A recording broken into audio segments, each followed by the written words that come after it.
Bonjour à toutes et à tous et bienvenue sur Sociologos.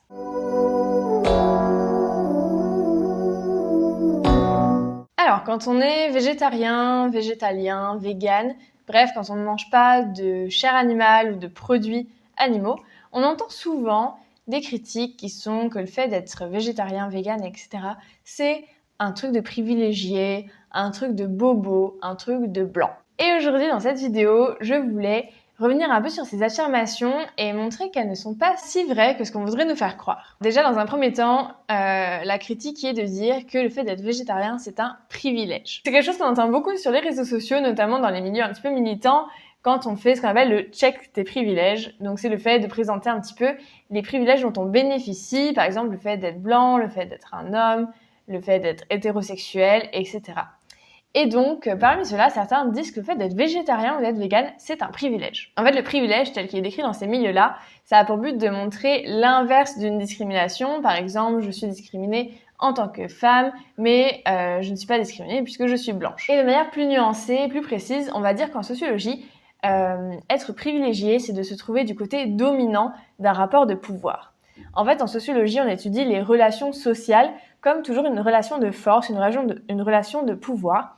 Et être privilégié, c'est bénéficier de cette relation qui se fonde sur l'oppression d'un autre groupe de personnes. Par exemple, on va dire que les hommes bénéficient, de manière générale, du rapport de force envers les femmes dans la société patriarcale, tout comme les chefs d'entreprise, les grands dirigeants bénéficient du rapport de force qui les oppose aux classes populaires, ouvrières, salariées. De même que les personnes blanches bénéficient d'une histoire qui est fondée sur le racisme, l'esclavagisme, etc. et donc sont privilégiées par rapport aux personnes noires ou racisées. Mais si on suit cette logique du privilège, ça veut dire que quand on accuse un végétarien ou un vegan d'être un privilégié, on sous-entend qu'il bénéficie d'un rapport de force.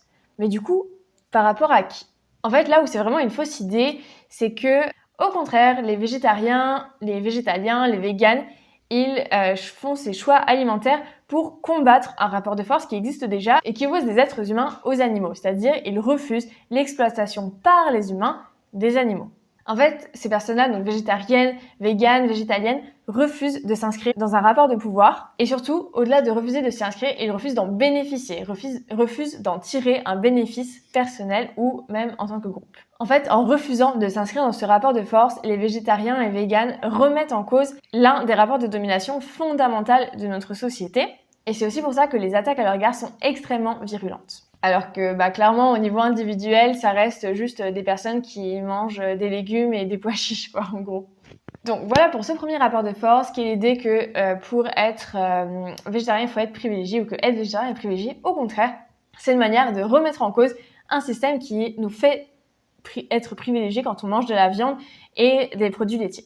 Alors, la deuxième attaque qu'on entend très souvent par rapport aux végétariens, et notamment encore plus, je dirais, aux véganes, c'est le fait que ce soit soi-disant un truc de bobo. Alors, pour en revenir à la base du problème, le fait d'être bobo, donc c'est d'être bourgeois bohème. Une personne qu'on va qualifier de bobo, c'est une personne qui a un capital économique et culturel élevé, c'est-à-dire une personne qui est très aisée financièrement et qui, dans le même temps, bénéficie, de par son éducation, sa famille, d'un capital culturel élevé, c'est-à-dire de prédisposition à la compréhension de la manière dont est organisée la société, à un accès plus élevé et plus aisé surtout à la culture, etc. Alors, dire que le fait d'être végétarien ou vegan, c'est un truc de bobo, ça revient du coup dans un premier temps à dire que pour être végétarien ou vegan, il faut être aisé financièrement. Et ça, selon moi, c'est totalement une idée reçue. Alors, pourquoi ? Déjà, dans le monde, de très nombreuses personnes vivent avec une alimentation végétarienne ou végane, donc en tout cas à base de produits végétaux, non animaux. Et en fait, ces personnes, elles suivent un régime alimentaire végétal car tout simplement, la viande, le poisson, les œufs, les produits laitiers sont des produits, des denrées alimentaires qui sont extrêmement chers. Quand on compare le prix d'un légume local versus de la viande, un kilo de viande versus un kilo d'oignons ou que sais-je, il n'y a pas photo tout simplement. Donc ce sont des produits qui sont excessivement chers, qui ne sont tout simplement pas accessibles pour toutes les bourses. Donc là, on a vraiment une inversion de la logique qui veut que quand même pouvoir manger de la viande à tous les repas, ça reste quelque chose qui n'est pas accessible à des gens qui sont dans des situations financières modeste. Dans mon cas très précis, actuellement j'habite en Turquie. Clairement ça me coûte moins cher d'acheter des légumes, des pois chiches, des lentilles, etc. À de très rares exceptions, il revient quand même toujours plus cher à une famille d'investir dans de la viande ou du poisson au quotidien. Par contre, là où il y a une forme de vérité selon moi dans le fait de dire que les végétariens, véganes sont bobos, c'est pour la partie plutôt capital culturel. En fait, ici, ce qui me fait dire qu'il y a une part de vérité, c'est que pour se réclamer soi-même du végétarisme, du véganisme, en fait, pour déclarer « je suis végétarien », pour s'inscrire dans tout le côté mouvement politique qu'il y a autour du véganisme, c'est quelque chose qui demande en fait d'avoir accès à des personnes qui ont elles-mêmes ce mode de vie, des personnes qui ont déjà assumé, pris leur place en tant que végétarien ou en tant que végane. En fait, à partir du moment où on veut un peu remettre en cause quelque chose qui est considéré comme déterminant dans la société et en plus qui a une implication culturelle très forte, c'est-à-dire l'accès à la nourriture, eh bien, pour en plus venir se revendiquer d'un mouvement politique comme ça, il faut avoir accès tout simplement à une certaine littérature sur le sujet, à des écrits, à la compréhension de rapports de pouvoir, etc.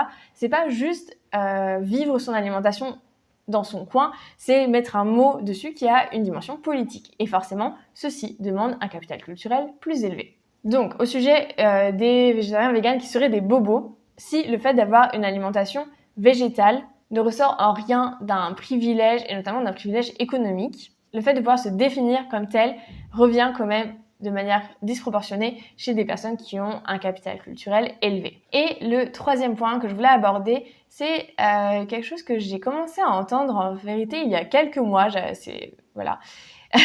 C'est le fait de dire que le végétarisme, le véganisme, c'est un truc de blanc, c'est un problème de blanc.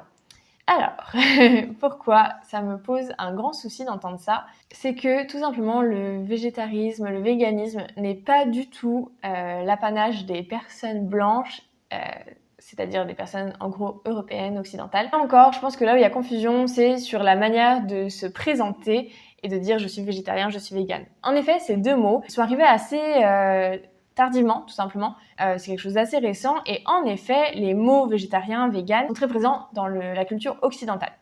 Pour autant, la grande majorité de la population végétarienne actuelle est tout simplement en Inde, donc des personnes qui ne sont pas blanches déjà pour commencer. Donc il y a toute une partie de la population indienne et plus particulièrement hindoue qui ne consomme pas de produits animaux. Et ces personnes sont végétariennes et c'est pas du tout quelque chose de subi, c'est pas pour des raisons économiques, c'est vraiment quelque chose de culturel qui est ancré, dans la religion, etc. On ne mange pas les animaux. Ensuite, je pense que du coup, ce qu'il faut un peu déconstruire comme idée, c'est l'idée que le végétarisme, le véganisme, c'est quelque chose de nouveau, c'est un peu comme une mode occidentale, des problèmes de blanc, que sais-je, qu'on entend un peu dans le milieu militant sur les réseaux sociaux. Selon moi, c'est faux, puisque en fait, quand on se penche un petit peu sur l'alimentation traditionnelle, les repas typiques de très nombreux peuples dans le monde entier, de l'Amérique latine à l'Asie, en passant par l'Afrique subsaharienne jusqu'au Moyen-Orient, bref, il y a quand même une grande majorité de peuples qui vivent et qui ont longtemps vécu avec une alimentation qui n'est pas animale. Quand on étudie l'assiette typique de différents peuples dans la période pré-industrielle, ce qu'on remarque, c'est que la consommation de viande ou de poisson est quand même assez rare, à l'exception évidemment des peuples côtiers, etc. En fait, on a plutôt une assiette qui est composée de fruits et légumes frais, de légumineuses, de céréales, de féculents. Voilà, des choses qui sont donc végétales, qui poussent, qui sont issues de l'agriculture et non de l'élevage. Mais surtout, pourquoi il n'y a eu que très peu de viande et de poisson dans les assiettes de nos ancêtres? C'est tout simplement puisque il était bien plus facile et bien plus simple en termes de logistique aussi de s'occuper de terres dans lesquelles on fait pousser du blé, de l'orge, etc., de récolter ce que la nature produit par elle-même dans le cycle de fonctionnement de la nature, plutôt que de tuer un animal. Clairement, un animal qu'on a en élevage, il apporte beaucoup plus à l'homme en étant vivant plutôt qu'une fois qu'il est mort dans l'assiette. C'est quand même des années et des années pour élever, par exemple, un cochon, et au final, juste le tuer et le manger en quelques jours. Donc, je pense que c'est quelque chose à repenser. C'est une vision qu'on a eue qui s'est un peu décalée du fait de maintenant avoir un élevage industriel qui permette de donner cette impression qu'on peut toujours produire de la viande en continuité, alors qu'en fait, ça met des années pour élever un animal, le faire grandir, qu'il se développe, etc. Donc voilà, cette vidéo pour vous dire que j'ai un petit peu du mal à entendre ce genre de critiques sur le fait qu'être végétarien ou vegan, c'est être privilégié, c'est être un bobo, ou encore c'est quelque chose que seulement les blancs peuvent faire, puisque c'est faux. Et je vous invite à consulter les autres ressources que je vous mettrai en barre d'informations. Il y a des choses très intéressantes à apprendre sur le sujet. J'ai été assez rapide dans cette vidéo, donc n'hésitez pas si vous voulez aller plus loin. J'espère que cette vidéo vous a plu. Si c'est le cas, n'hésitez pas à vous abonner à ma chaîne, à me rejoindre sur Instagram. Et puis, je vous retrouve la semaine prochaine pour une nouvelle vidéo sur Sociologos.